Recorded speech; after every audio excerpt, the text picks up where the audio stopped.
Now, a little over a week ago, I posted a discussion starter video asking all of you what you thought would be a satisfying end to the Skywalker saga in Episode 9, and not all too surprisingly, there wasn't a lot of hope that such a thing would even be possible at this point. Because of that, and since I was extremely busy last weekend, I never made a follow-up video going into all of your comments, which I apologize for. However, there were some of you that suggested maybe Episode 9 could be broken up into two parts, or that they could just make it Episode 10 because there's nothing saying they have to stick to the trilogy format. And to add to this idea, there seems to be rumors or reports that Episode 9 is going to be the longest Star Wars movie yet, and that they may indeed be considering breaking it into two movies. How true this may or may not be is unknown, because these days just about anyone can post something online that's completely unfounded, and it can turn into a solid rumor coming out of Disney or Lucasfilm. Anyway, my personal take is that it shouldn't be broken into two movies, though it should be made as long as needed to get the ending right, within reason of course. And in the poll I conducted, most of you seem to agree with that, though perhaps the most glaring number here is that nearly a quarter of the people who participated said they have no intention on seeing Episode 9 no matter what. Though, in all fairness here, those who watch my videos probably tend to share my less than positive view on The Last Jedi, whereas if someone who posts nothing but videos praising that movie had conducted the same poll, that number would likely be much, much lower. And biased voters or not, this is still an eye-opening number, because I'm pretty sure that if you're watching my videos, you are or were a pretty big Star Wars fan, and that has clearly changed for some of you, and that's most likely due to The Last Jedi, or Disney's overall handling of the franchise.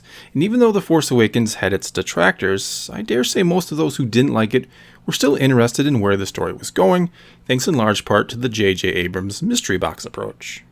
And of all the questions he gave us or left us with, I don't think it was who is Rey or who is Snoke that was actually the most intriguing for the overall story, but rather what was the deal with Kylo Ren speaking to the melted helmet of Darth Vader? Was this somehow really Darth Vader speaking to and showing Kylo Ren things, or was it all in the young man's head? Because what better way to bring what I think could be considered the main character of the entire Star Wars saga, that being Vader or Anakin of course, into this last part of the story than to have some aspect of him haunting his grandson, pulling him to the dark side when it seems like everything else is pulling him to the light. And when we take into account the Aftermath book series, which is of course canon, I think this was clearly meant to be the case, at least originally, that some remnant of Darth Vader was communing with Kylo Ren. Because in the last part of the Aftermath series, in the book Empire's End, we learn that items that once belonged to Sith, and in particular items they wore, had some sort of residual dark side stain left upon them by the user. For example, it was shown in that book that a mask that once belonged to a Sith could be worn by somebody, and it was almost like the ancient Sith could possess them or imbue them with their power. Furthermore, there was a Lando comic book series that showed that those who stayed in close proximity to Sith artifacts could be corrupted by them, and this was the case for several of Palpatine's Imperial Guards that protected such artifacts. And other than the fact that this sounds like a pretty cool concept, that the Sith can leave a dark side stain upon the Force or items they used, I think these other stories were clearly meant to establish the fact that the exact same thing had happened, not surprisingly, to Darth Vader's old helmet, and that the original plan J.J. Abrams put in place was to have Kylo Ren speaking to some remnant of Vader that he thought, and maybe was, the real thing. And quite honestly, this was one of the best ways to still make Darth Vader a part of the story, I think. And what could have been further interesting, and brought Vader's alter ego Anakin into the mix, is if it was the Force ghost of Anakin Skywalker himself that was the one that awoke the Force in Rey and was guiding her. That he was the reason why his old lightsaber called out to her in Maz Kanata's castle, and why it chose her over Kylo Ren right before their duel. But no, Rian Johnson, writer and director of Episode 8, thought it'd be more interesting if Kylo Ren, after having his helmet made fun of by Snoke, turned from all of that and wanted to kill the past in favor of doing his own thing. And look, you could certainly make the argument that detaching Kylo Ren from Darth Vader and sending him forth to blaze his own trail and do his own thing is the most interesting direction for his individual character.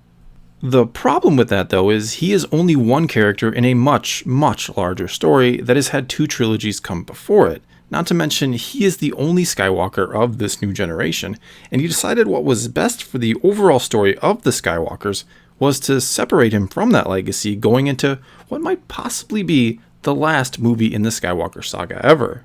So basically, J.J. Abrams gave Rian Johnson a great setup, a great way to bring Darth Vader and maybe even Anakin into the fold, and Rian Johnson thought it was best to ignore that and to set up Episode 9 in a way that was essentially going to be only about Rey and Kylo Ren, and by the looks of things, have very little to do with all that came before it. And I know this is where some of you will counter by saying, but this is the new trilogy, and it's supposed to focus on the new characters, not the old. And that's all well and good, as long as those new characters are connected to the old, as long as they feel like they're an intricate part to the overall and continuing story. If you wanted this to just be about Rey and Kylo Ren, don't call it a sequel trilogy. Don't make it episodes 7, 8, and 9. Instead, call it something else entirely, and then we won't expect and anticipate the same story to continue. I'll put it to you this way, if you read a book with 9 chapters in it, and in chapter 7 a new character was introduced that seemed to have everything to do with the main character from the first 6 chapters, you might find it a bit odd that he'd been put in there suddenly, but you'd probably hope and expect that by the end this new character would very much relate back to that first character and finish his overall story. But then in chapter 8 this newly introduced character says to hell with the past and the story that came before it, and he veers off in a brand new direction right before the last chapter of the book. And that is basically where we find ourselves right now. We have 1 chapter to go and a larger story that needs to be concluded, a story that chapter 8 neglected to further in favor of abandoning previous ideas and tearing down long-standing characters in order to build the new ones and put them solely at the forefront, which quite frankly is not how you tell a cohesive story. All the setup in the 7th chapter that seemed to be pointing to a continuation of the main story was ignored in favor of subverting expectations and trying to make a good story in itself, rather than one that fits neatly in with everything else. And if you enjoyed The Last Jedi, hey, that's fine. It really is. I have no issue with people who love this movie, and so many times people take it personally when I attack it, as if I'm attacking them, and that's not my intent. We're all Star Wars fans here, and we're certainly not going to agree on everything.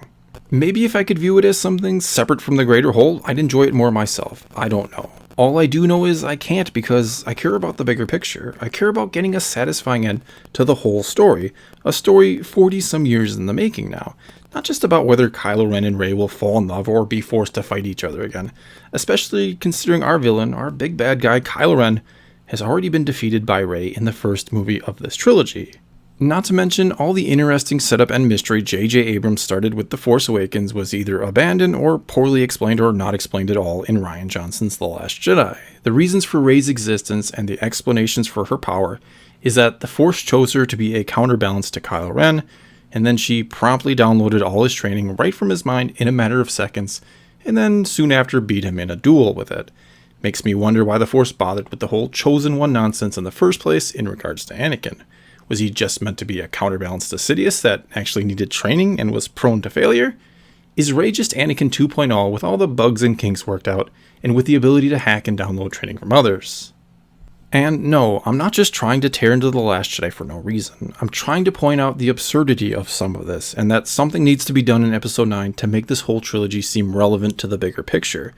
Everybody who loves The Last Jedi wants to end the argument at the handling of Luke Skywalker and the subversions of expectations and say, that's why some people hated this movie and that's it, when that's really just where the problems begin, the problems that are on the surface. It's really about the absence of Anakin Skywalker and or Darth Vader, the absence of a real connection to all that came before it. You had 2 characters, Rey and Kylo Ren, that could have been related to each other and represented the 2 aspects of the overall main character, Kylo being a reflection of Darth Vader and Rey being a reflection of Anakin. Yet both still were being pulled on or tugged by the opposite sides, much like how Anakin always had to deal with the darkness inside of him that would eventually consume him, and Vader tried hard to bury the light, but it resurfaced because of his son. And that seemed to be exactly what The Force Awakens was setting up. When we see Kylo Ren talking to the helmet of Vader and telling it that he still feels the pull to the light, that he can't bury it the way that Vader did. While on the other hand, we have the lightsaber of Anakin Skywalker, choosing and calling out to Rey. Yet we see that after she defeats Kylo Ren with it, that there's this look upon her face of anger and hate.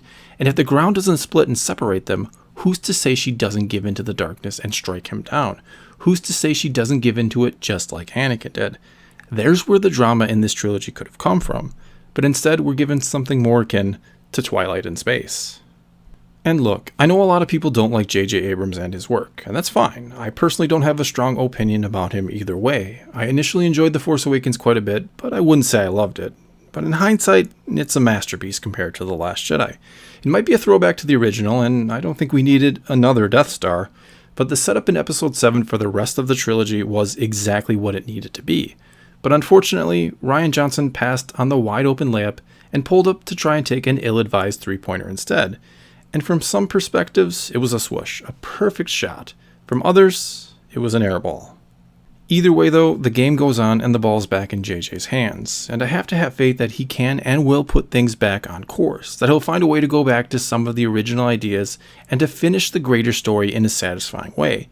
And I'm not saying I think he's going to retcon the entire Last Jedi, but I also don't think he'll play off of it very much either.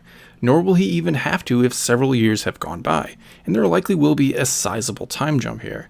And all these characters can be in completely new and different circumstances, and we'll put the past behind us. We'll kill it if we have to.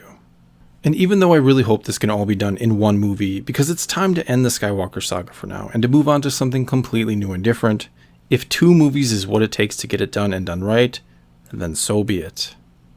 Well, that's all I've got for you this time. Now it's your turn to tell me what you think. Has the absence of Anakin and or Vader in this trilogy been its greatest downfall, or is it something else entirely? Or do you think I'm wrong and it's good to get away from him, even though this is very much the continuation of his story?